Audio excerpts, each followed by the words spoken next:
خد بالك من موضوع مهم. لو حضرتك تعرضت للابتزاز عن طريق سوشيال ميديا او عن طريق اي ايميل او عن طريق اي اتصال الكتروني ضد حضرتك، كتير مننا بيتعرض لهذه الخدع عن طريق اكونتات او حسابات، سواء حسابات حقيقية او حسابات غير حقيقية، ويقوم منتحل الحسابات بابتزاز حضرتك بعد سرقة معلوماتك عن طريق ما يسمى بهاكر او عن طريق برامج كمبيوتر او ايا ما تكن. حضرتك خد بالك من هذا الامر، والقانون حله في كلمتين وفي خطوتين.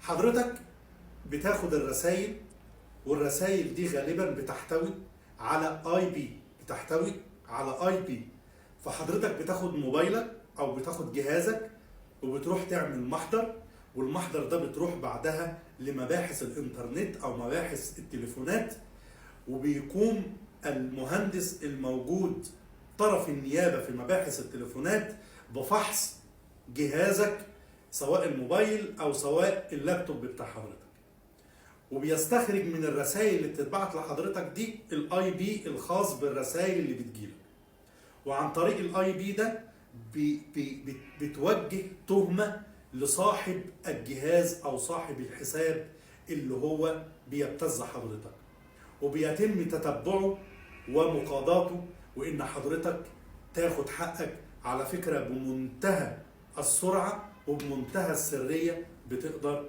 ان حضرتك تاخد حقك. فلو حضرتك تعرضت لهذا الموضوع اوعى تصبر عن حقك. لو حضرتك تعرضت لهذا الموضوع القانون كفل لحضراتكم حمايتكم الكاملة، بس الحماية دي مكفولة ان حضرتك تتوجه الى السلطات المختصة كما ذكرت لتحرير المحضر واتباع الإجراءات اللي أنا قلت عليها. دمتم بسلام. سلام عليكم.